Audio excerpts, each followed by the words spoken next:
If the road were easy, everyone would take it. We don't shy away from challenges. We dive in. And now, live from an undisclosed location in FEMA Region 10, it's your host, Joshua Michael. Welcome, folks. March 23rd. If you can't believe it, if you can believe it, 2024, and we are well into this election cycle of one of the most important moments in history that we've seen for generations. There's been a massive acceleration in regards to consciousness and awakening, and just the masses starting to realize and understand what's going on. And as great and as euphoric and amazing as that is, the power structures that be do not want that to happen. And they want us to go back to sleep, and they want us to forget about all of the cruel things and extermination campaigns that they've done and the massive poisoning that they've endured for years on the population, in which we are finally discovering and starting to figure out who the perpetrators are. And as the politicians might have some to blame, definitely not all. We've seen a massive escalation in the push towards World War III on getting the United States and its allies and NATO. They've been trying to provoke Russia into a global conflict, which in return would have a massive retaliation unlike we've never seen before. We don't even realize what kind of retaliation it is. And if you see on the ground footage of what's really going on in Ukraine, you would understand how ill-equipped that army is to fight against the Russians, and they've been dominated. I personally believe Russia could absolutely ramp up their war front, but they aren't interested in doing that. They simply want to be left alone. They are not expansionists. They are not doing things that would incentivize that or imply that. Instead, we have groups from the West, like the West, that have been continuing to antagonize and try to coerce Putin into a hot war, wider escalation into a conflict. Now, why do they want a conflict? Anytime the oligarchs start to lose control of their populations, they always accelerate into a war. Anytime economies, if you study history, anytime economies start to collapse, just like what we are now and what we're seeing with new economies being constructed, the fall of the petrodollar happening, they always accelerate into a war. That allows that money printing machine to kick on in full gear. That creates a sense of patriotism and fear.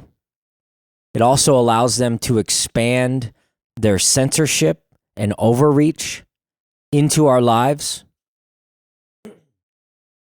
But it also is a part of their playbook that they pull from. These people are not creative when it comes to attacking the populations and attacking us. They have a strict curriculum that they have to abide by. And once you understand the curriculum, and once you see the curriculum with how they operate and what their agendas are and motivations are, it then starts to paint a broader picture into what's going on. So as of early last night, apparently ISIS has claimed the attacks on this Moscow attack. Reportedly, the terrorist group ISIS has claimed responsibility for the attack in Crocus Concert Hall that has left 40 people dead. That has actually changed now to 118. Just updated again, 133 dead. and many, many wounded after this massacre. Now, there's horrific footage online right now showing and implying things with this massacre, and it's horrendous to watch. But what's interesting to me is I was looking at some of the footage of supposedly one of these individuals that got arrested. And you look at them, and they don't look like an ISIS soldier. And obviously, here's what's interesting too. Usually when it's a terrorist attack or an Islamic attack, they're screaming Allah Akbar while the shooting's going on, after everything else. But ISIS, they love the camera, and they love to show off, and they love to express themselves in a lot of different ways. There's all these people lined up around these barricades, these barriers. And I'll post a video on my X account as well as in this podcast. So if you want to follow me at noncompliantus, you can check out what I'm talking about. But the guy has his head down, doesn't say a word, gets escorted on the bus. He's got probably 20 seconds of good camera time, good opportunity to say or do something. But he does nothing. And if you look at him, he doesn't look like a Middle Eastern terrorist, right? He looks like he might be from Ukraine, something like that. It's really interesting. And now the internet is apparently blowing up with people claiming that Putin did it. It's an inside job. Putin false flagged his own people to try to provoke them into a war that I believe he doesn't have any interest fighting, because he's already fighting a multi-front war with his economy and the banksters and the social constructs and the social culture of Russia, as well as obviously the kinetic wars. I don't think he's interested in accelerating things. For what? What's his point? He's this wild, crazy dictator that, is jailing and, imprisoning his opposition and doing all of these crazy things. As that might be true in some account, I don't see anything that they're doing as an expansionist position. I'm not glorifying him, but just calling a squirrel a squirrel. But there's also an interesting thing, and this was, let's see how long ago it was. So we had the Secretary of State office. They gave a speech the other day suggesting and requesting that if they're from America and any Americans inside Russia, and now this is Kirby, warning the world of a potential terror attack in Moscow. The CIA knows all when it comes to Russia and Ukraine, and their hands are in it. That's this post here on here. But listen to this. This is interesting, okay? Listen, take a listen.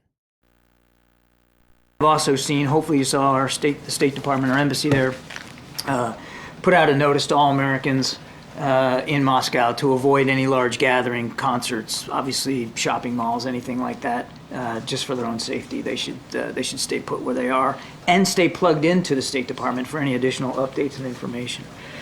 I'm afraid that's really all I have on that. Now in Ukraine, today Russia launched a massive wave of... So the better question is, really, what's going on? What's this all about?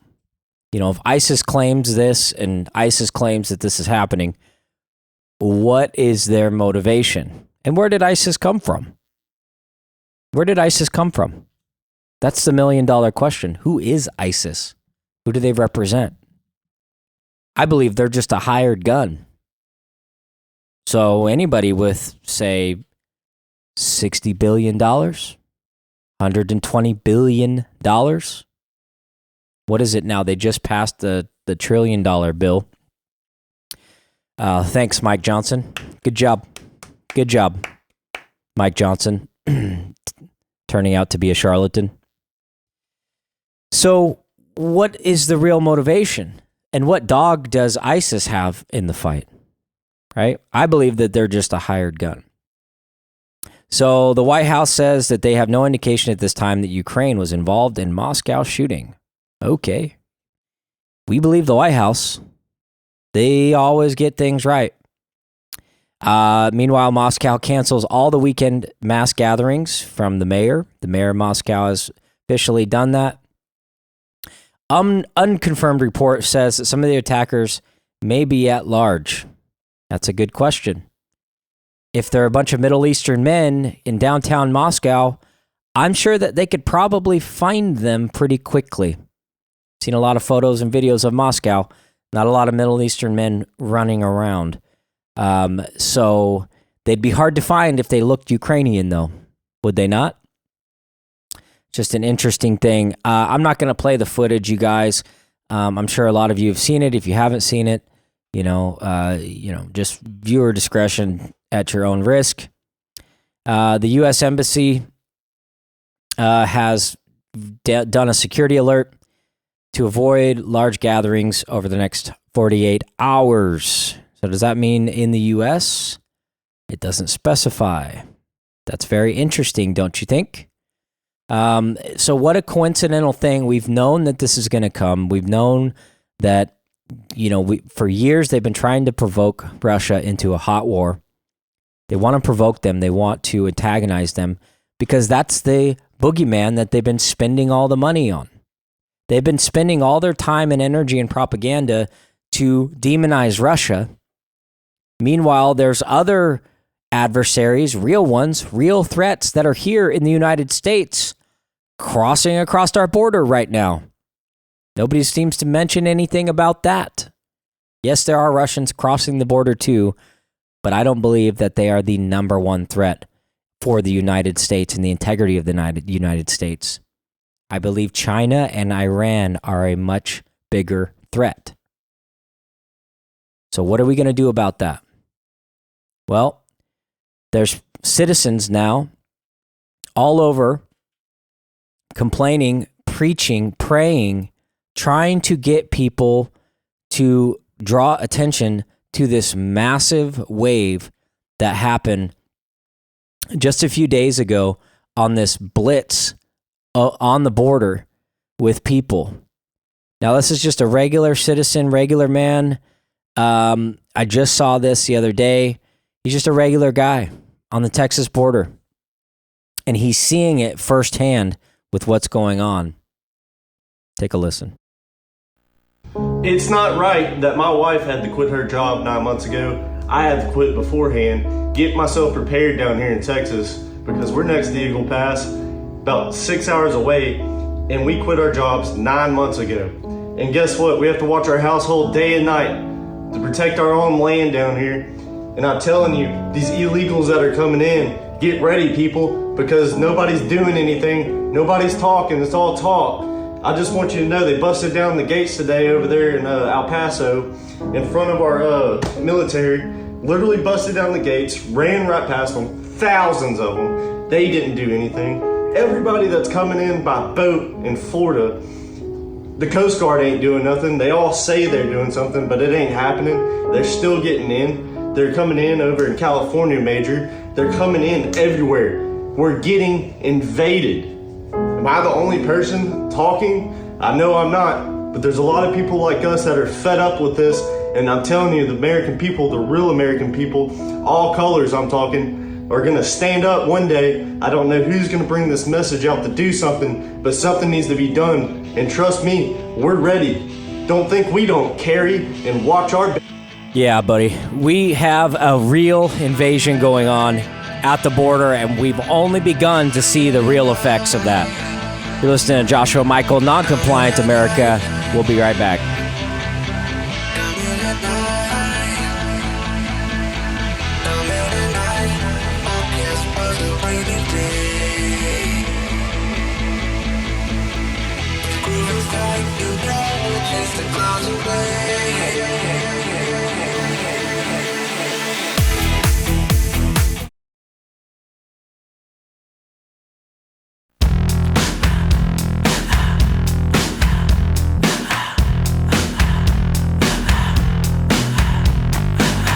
It's time to unmask the truth and expose the lies.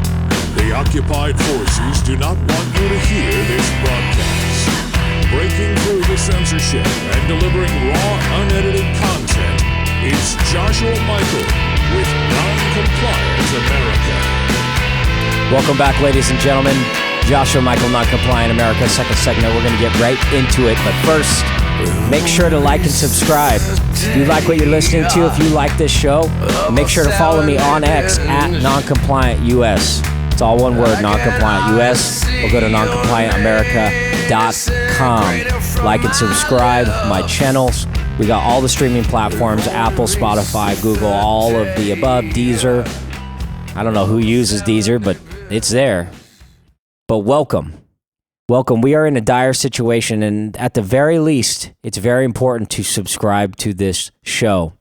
We're going to give you the cutting-edge information. We're going to give you the real news breakdowns, unfiltered, uncensored, unintimidated, to try to get down to the truth. Because I believe that you deserve the truth. Everybody deserves to know and be able to make a decision for their lives, especially when decisions behind curtains are being made for you. It's our job to expose these curtains. It's our job to hold these quote-unquote so-called leaders accountable and the culture accountable for what we want in restoring the American liberty system. Now, I had an interview on Rob Taylor's show last night. If you want to check it out, I'll repost it on my X account. Very interesting. We talked for about 2 hours, broke down a lot of information and things like that. And you know, he's an interesting guy. He's a great guy. He's very knowledgeable, and he knows a lot about Oregon and the history of Oregon and the Oregon political space. I like Oregon. I love Oregon. I think it's one of the most beautiful states in the world.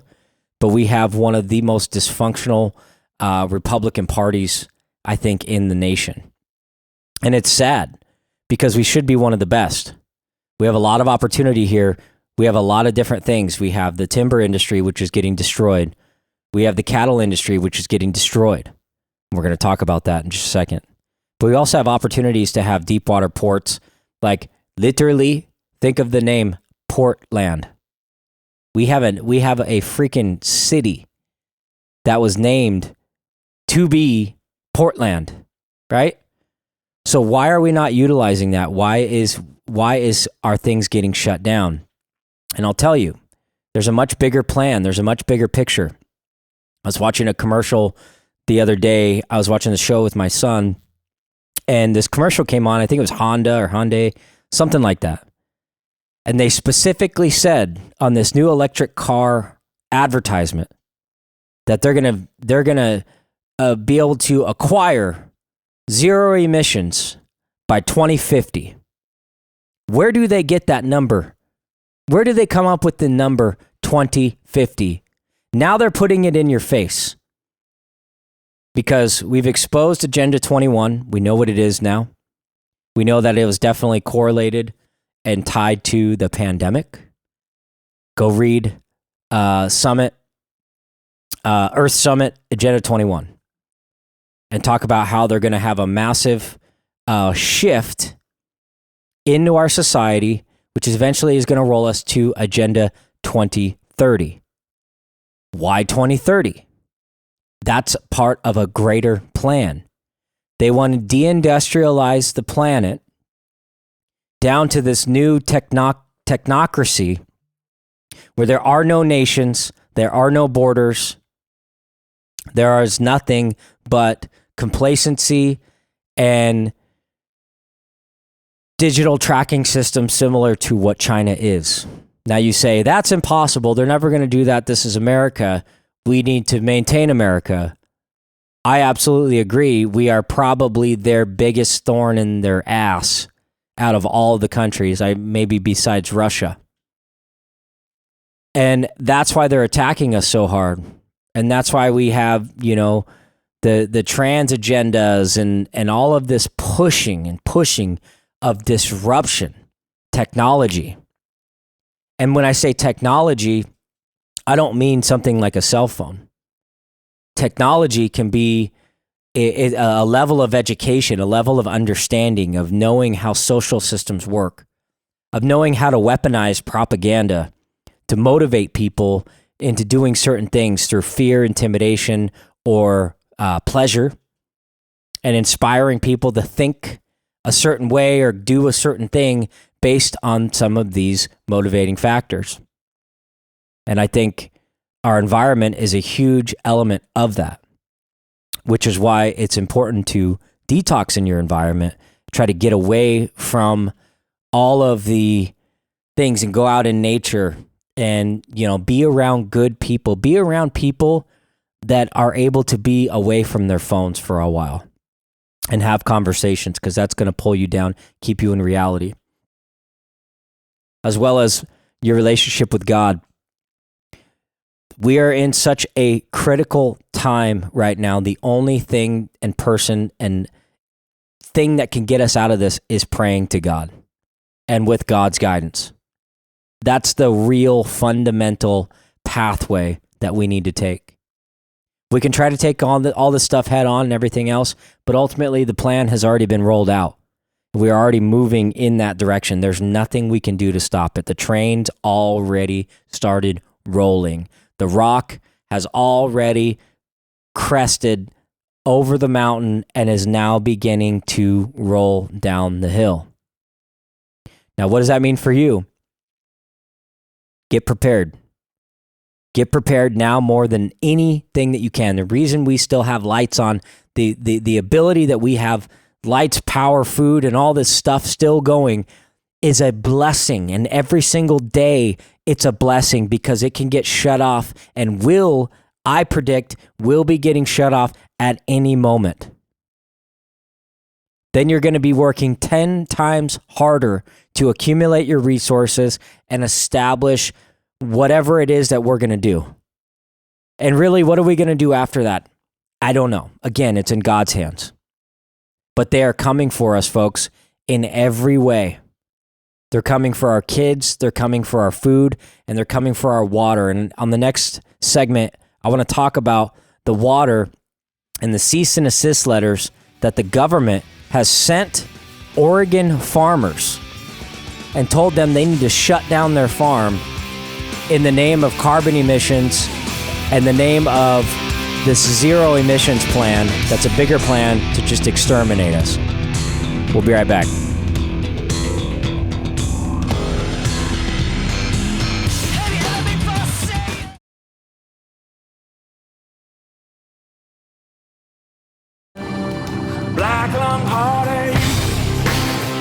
Broadcasting from the former state of Oregon in FEMA Region 10, it's your host, Joshua Michael.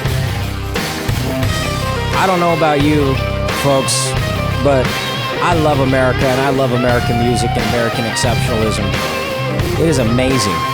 I love it. I love it. Many tears, seems I can't shed no more. Man, it's good.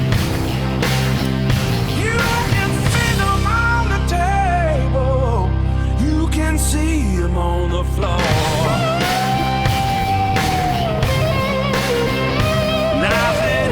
All right, we're going to get back into it. Black Lung Hearted.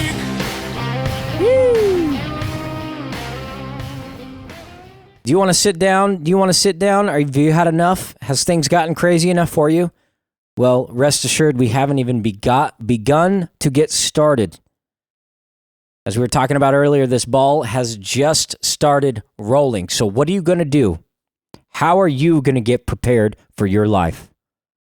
I'm just a voice on the radio. I'm just a voice through your cell phone.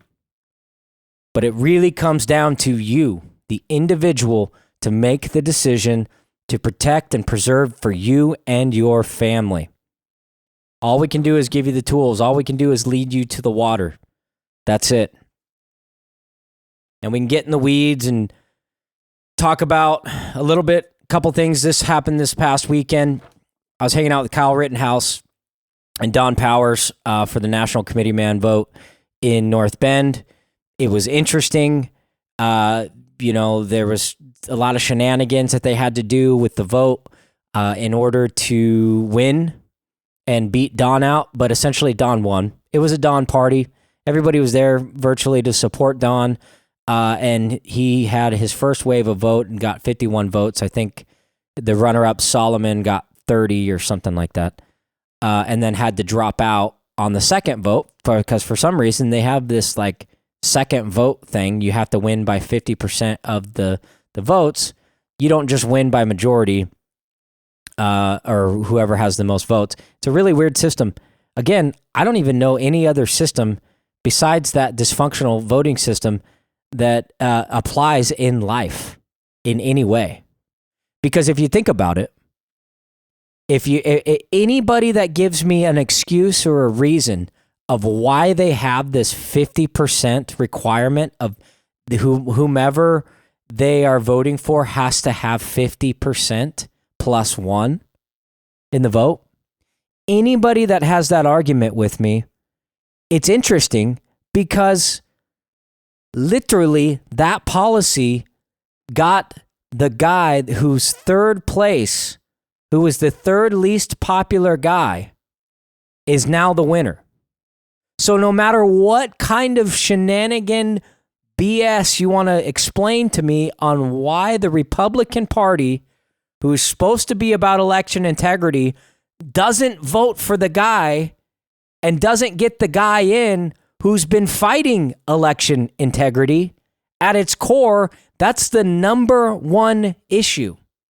If we can't fix the voting system, we're going to continue to have these tyrants inside our government creating these over-tyrannical, overreaching things, such as the city council of Salem promoting that tax and trying to push that citywide tax.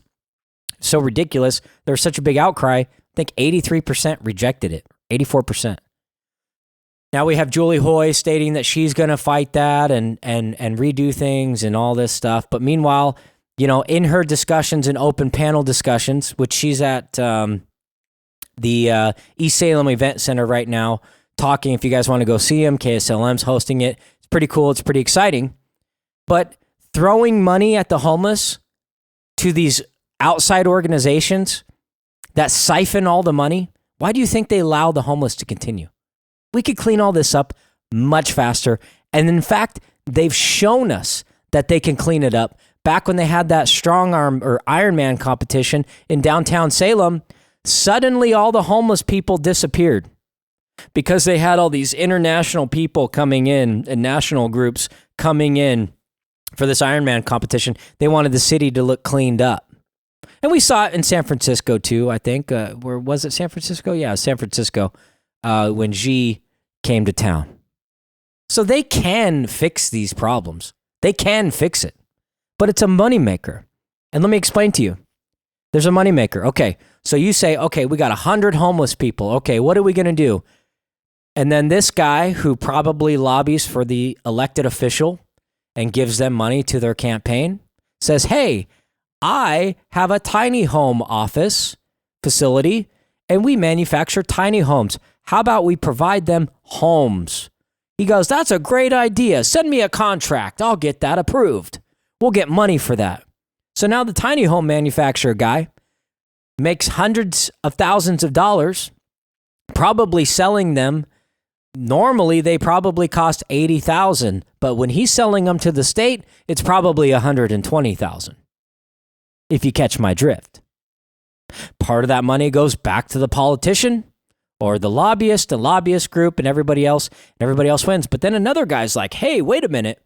I have these social mental health programs that we can get government subsidies to help the homeless. We want to help the homeless. And by all means, I'm not bashing all these other organizations. There's great organizations out there doing good work. I'm just giving an example of how and where the money flows. When you look around and you're kicking this guy off of your business sidewalk who's laying in front of your door, who peed around the corner, and now your whole entryway to your business smells like piss, you have your elected officials to thank because they can fix the problem, but they're making money off of it. They're making a lot of money Because think of all of these nonprofits that are swarming these opportunities like vultures. They're all making money. They're all making money. They don't just make money on fundraisers. They get government grants too. And they spend that money to continue to create the problem. They don't actually want to fix the problem. That would make their organization irrelevant. If you actually fix the problem, it becomes irrelevant. They can't do that. So throwing money at the homeless isn't necessarily going to fix the problem. You have to be clean, concise, and surgical. So the other day I called in to Julie Hoy's town hall. They put me in the queue.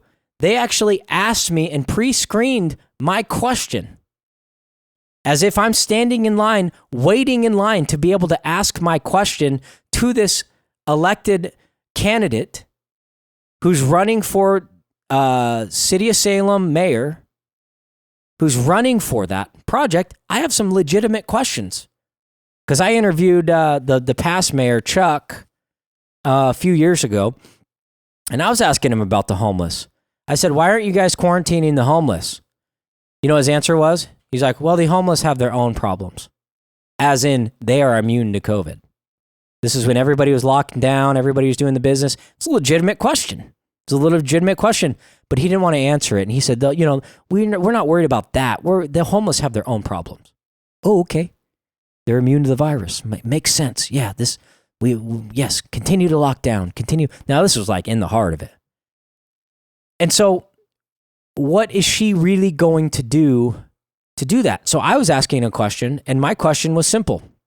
Hey, have you guys looked at any other cities across the country or been in communication with any other cities across the country that had a homeless problem and now they have fixed it and they no longer have that homeless problem?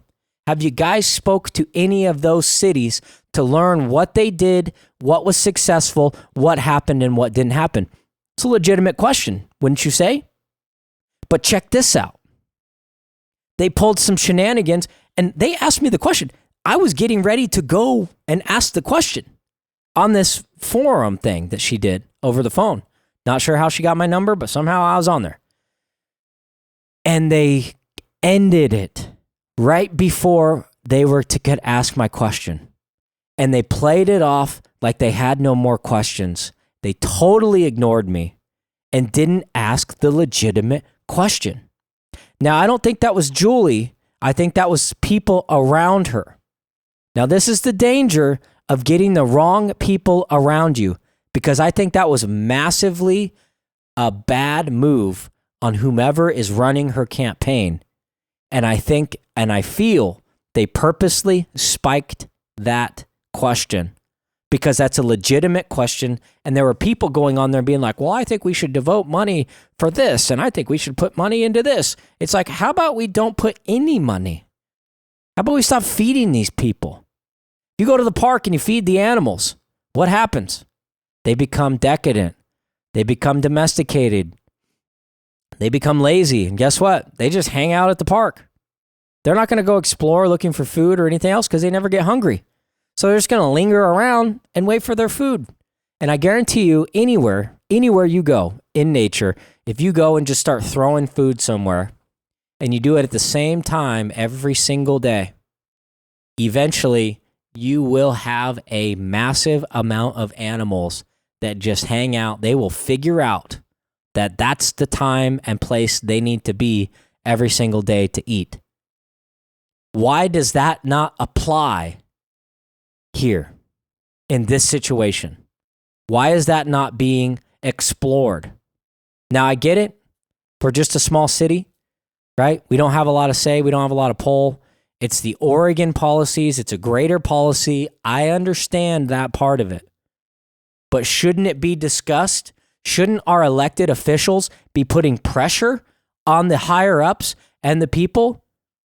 Calling them, asking them legitimate questions, calling them out in public, trying to get an answer. Hey, why aren't we fixing this problem? hey, we got a solution. We explored this other city that they fixed this problem. Let's try that. All of this money. Be right back. Yeah, I know it's rude to be bragging. They never catching us lacking. Me and my buddy, we working hard for this money.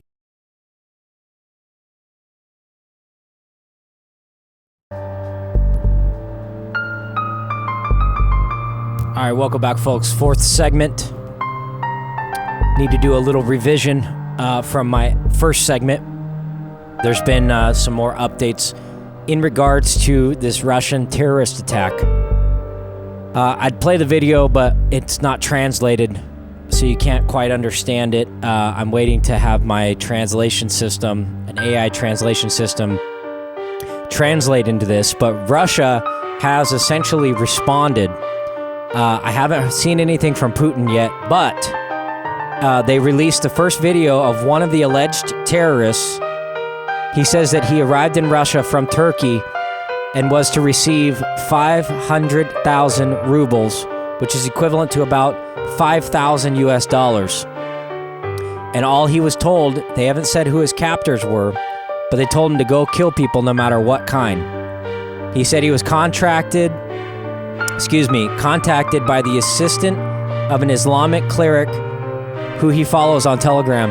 The place was named anonymously via Telegram, and the weapon from the cache was handed over by the person who ordered the attack. Reports said he received 250,000 rubles up front. So there you go. Now, who's involved with that? Who do you think's actually involved with that?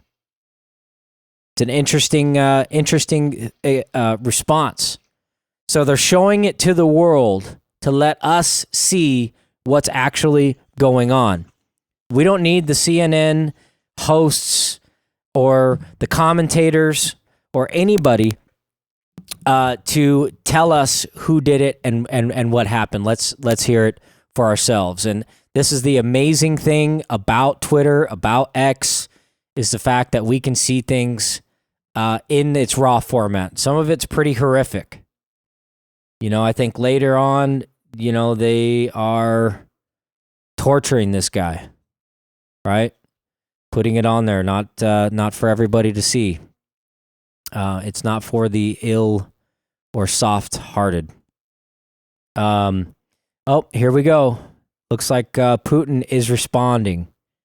So it just broke. Putin is addressing Russia, says terrorists were captured and attempting to flee to Ukraine. Now, why would they flee to Ukraine if they weren't sent by Ukraine? Says a window was prepared for them to cross the northern border of Ukraine. Let's take a listen. Fellow Russians, I come to you after this bloody, barbaric act of terrorism which claimed the lives of dozens of civilians, our countrymen, including children, teenagers, women. Many of them are in critical conditions and doctors are fighting for their lives. I'm confident that they will do everything in their hands to save the lives and health of everyone. I'd like to express a special gratitude to emergency services workers, to firefighters, to everyone who helped save people's lives, to get them out of the gunfire, out of the fire, out of harm's way, to make sure that as many people as possible can survive. And of course, I'd like to thank everyday citizens who helped out together with the emergency services. They helped people get to hospitals. We will help everyone, all families that faced this tragedy, those who were wounded, those who were hurt. And I would like to express my deepest condolences to everyone who lost their loved ones. The entire country, the entire nation is in grief with you. The 24th of March will be the day of grief, the day of mourning. We have anti-terrorist measures introduced in Moscow and in Moscow region. What's critical right now is to make sure that those who are behind this bloodbath are not allowed to do so again. We will be investigating this terrorist attack, and we already have some results. All the 4 perpetrators were directly involved, who were gunning people down, killing people. They were found and apprehended. They tried to escape. They were moving towards the border with Ukraine. And we have data that suggests that they were about to be moved towards the territory of Ukraine by those in Ukraine. Our military services, our emergency services, our investigators are working on finding out the orchestrators of this terrorist attack, those who gave them transportation, who who gave them weapons, etc. The investigative authorities will do everything to identify all details of this crime, but it's already evident that we face not just a cynically organized terrorist attack, but a mass killing of civilians. These perpetrators, these criminals, went specifically to kill people, point blank, our people, our children, just like the Nazis that once killed our people during the war. They do the same. All the orchestrators, all those who are responsible for this crime will inevitably be found responsible. They will pay. Okay, we can fade that down. Now, a lot of you probably like, why are you playing this? Why are you playing this? Because this is important. This is a very important moment in history. This is exactly what we've been talking about, of them trying to escalate and provoke Russia into a hot war, different situation. So they don't have a lot of information yet. According to that, they might have more than we know. He's obviously not going to just reveal everything. I think eventually once Putin they're finished with their investigation, I think he's going to have another press conference and really call out what's going on. So this is a very important time, because our media, our government, our captors, the people that are running this country, do not want us to hear who was actually behind it, which is why there's all this crap on the internet, everybody saying that it's a false flag, this, that, and the other. There's no justification for that at this time. There's no reasoning for that. And I don't believe that,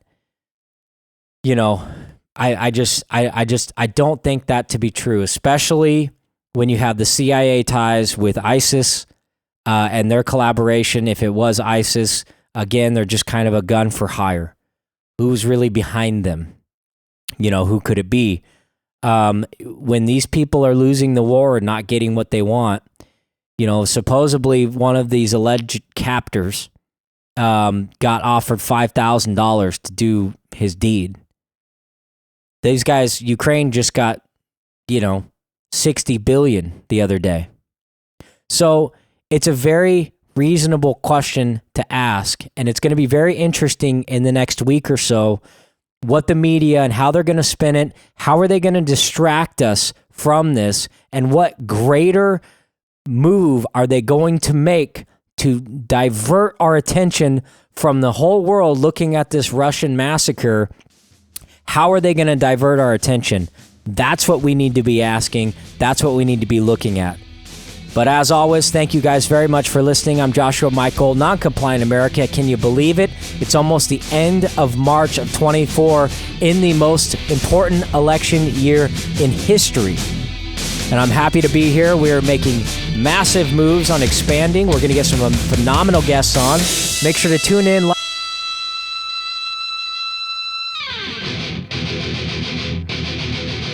Reaching out for something you got to feel. while clutching to what you thought was real. Kicking at a dead horse.